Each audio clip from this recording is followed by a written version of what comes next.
Vamos a la palabra del Señor, vamos a recibir lo que Dios tiene para nosotros el día de hoy. Vamos a la carta a los Efesios.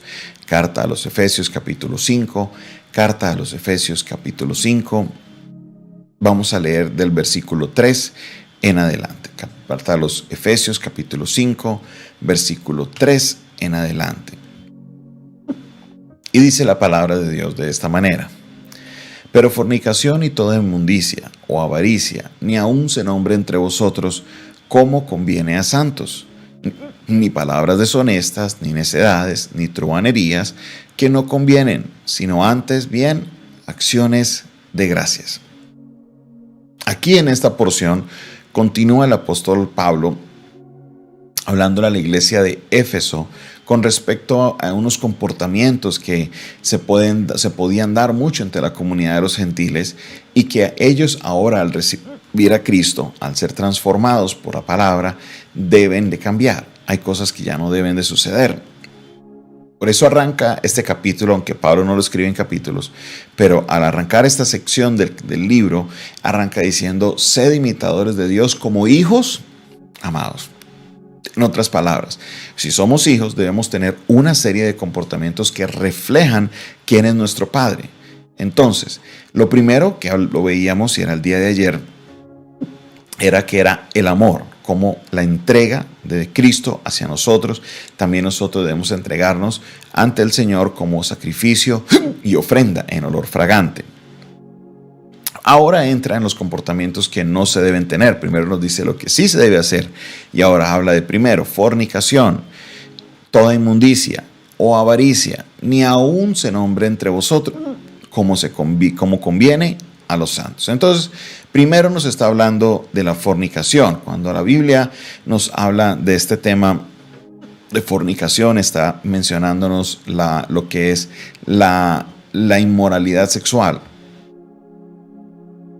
Por ejemplo, vamos a la Nueva Versión Internacional. El versículo 3 dice: entre ustedes ni siquiera debe mencionarse la inmoralidad sexual, ni ninguna clase de impureza o de avaricia, pues eso no es propio del pueblo santo de Dios. Entonces, ¿qué es lo que nos está diciendo el apóstol Pablo en este momento? Nos está diciendo: miren, este tema de las inmoralidades sexuales ni siquiera debe salir de la boca de los creyentes. Ni siquiera. No se dejen llevar. No se dejen arrastrar por esto. Ni siquiera ténganlo en conversaciones. Ni siquiera lo mencionen: ve, me gustaría, o que esto, no, nada. Córtelo. ¿Por qué? Porque estas clases de inmoralidades sexuales no son propias del pueblo de Dios. Esa clase de conversaciones no son propias del pueblo de Dios. Y hoy en día esta palabra es muy, muy, muy clave. ¿Por qué? Porque estamos en un tiempo en que el cristiano vive una vida dual. Somos unos frente a nuestras personas que están en el mundo, y cuando estamos con los amigos cristianos somos otros. Entonces, obviamente, mientras están con los amigos cristianos no pasa nada, no hay este tema de conversaciones inadecuadas o este tipo de comportamientos, pero ya cuando vamos a los amigos del mundo empiezan muchas veces a hablar de este tipo de cosas, y el creyente, siendo creyente, para no quedar mal, se deja arrastrar por esas conversaciones.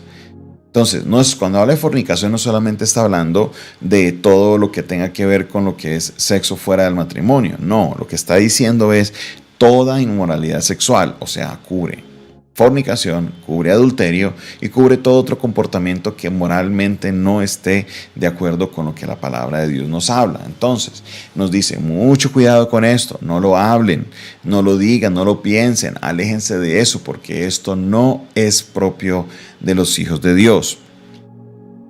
Y este es un tema que obviamente se puede extender mucho, porque para el ser humano una de esas grandes debilidades es su sexualidad, aunque siempre se ha querido tildar al hombre como es el que siempre tiene esta debilidad, pero no, hoy en día vemos que tanto hombres como mujeres luchan con esta parte de ellos, y por esa razón muchos no les queda fácil tomar esa clase de decisiones. Muchos que viven en unión libre no les gusta tener el compromiso del matrimonio. ¿Por qué? Porque pues quieren llegar, no quieren romper ese vínculo que hay, que no es solamente familiar. Hay muchas personas que ni siquiera tienen hijos en sus vidas de unión libre, pero no quieren estar sin pareja.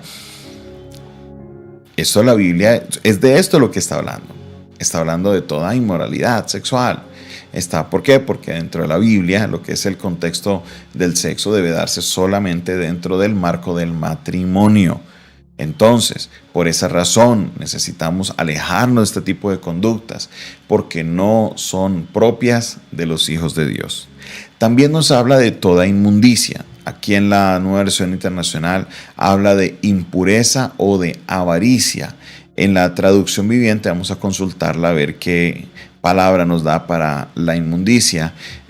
Habla de impureza o de avaricia. Aquí se está refiriendo el apóstol Pablo a estas cosas que no son correctas, cosas que son impuras, a cosas que no deben estar dentro del pueblo de Dios, hablando también de mucho de lo que habla del testimonio, esas impurezas, nada de nuestra vida, debemos estar puros, sin mancha, como nuestro Señor Jesucristo, debemos guardarnos de estas cosas. También nos habla de la avaricia. ¿Qué es la avaricia? La avaricia es ese comportamiento que tiene el ser humano de querer todo el tiempo estar buscando el dinero. Esa avaricia por el dinero, todo es dinero, dinero, dinero, dinero, dinero, dinero. Este comportamiento no es propio de un creyente. ¿Por qué? Porque el creyente sabe dónde tiene su tesoro, sabe que nuestro tesoro está en los cielos. Por eso la avaricia no debe ser parte de lo que es la vida del creyente. Hoy te exhorto, hoy te invito, hoy te doy una palabra para que seas tú reflexionando tu vida. Y no solamente son las únicas 3 cosas. Mañana continuaremos con lo que dice el versículo 4. Pero estos son comportamientos que el creyente propio, el que dice que es cristiano, debe alejarse y debe caracterizarse por tener una distancia de él. Según la Reina Valera, fornicación, inmundicia, avaricia, ni aun se nombre entre vosotros como conviene a los santos. Que ni siquiera se mencione. Ni siquiera se mencione, porque esto es el testimonio que nosotros tendremos como creyentes frente a una comunidad de no creyentes que necesitan reconocer a Jesucristo como su Salvador. Guardémonos de estas cosas, yo sé que esto agradará a Dios.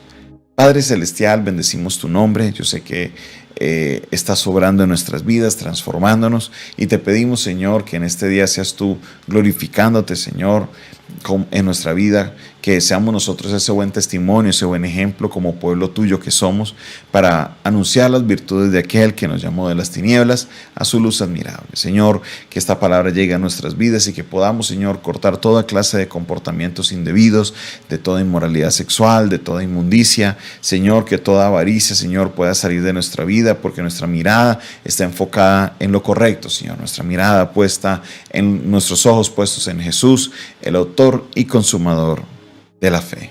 Gracias, Señor, porque yo sé que tu Espíritu Santo, con el fuego consumidor que tiene, obrará en nosotros y transformará poco a poco nuestras vidas para vivir, Señor, conforme a tu voluntad, y tú desarraigarás toda cosa, Señor, que no sea correcta de nuestra vida. Dios, bendecimos tu nombre, te exaltamos, te damos la gloria y la honra, porque tú eres bueno, tú eres fiel y tu misericordia permanece para siempre. En el nombre de Jesús, amén, amén y amén. Muchas gracias. Muchas gracias, mi Señor. Esta fue una producción del Departamento de Comunicaciones del Centro de Fe y Esperanza, la Iglesia de los Altares, un consejo oportuno en un momento de crisis. Se despide de ustedes su pastor y amigo Jonathan Castañeda, quien les bendice el día de hoy y les invita a que ustedes se suscriban a nuestro canal. Dale clic a suscribirte, ahí al ladito está la campanita, dale clic. También te invito para que compartas este video, compartas este audio y nos busques en las redes sociales como @pastorjonathan_oficial. @pastorjonathan_oficial es nuestras redes sociales. Nos encuentras en Instagram, en TikTok, en Kawaii, nos encuentras en YouTube, bueno, en todas las redes sociales, para que así puedas recibir más contenido y la palabra de Dios edifique tu vida. Dios te bendiga, Dios te guarde. Si quieres recibir un poco más de información sobre nuestro ministerio, tenemos una línea de WhatsApp que es el 316-617-7888, 316-617-7888, y si usted nos escribe fuera de Colombia, solo le añades el +57 al frente para que así puedas acceder a nuestro WhatsApp internacional. Si quieres enviar una ofrenda, ese es el medio para comunicarse con nosotros. Que el Señor te bendiga, Dios te guarde.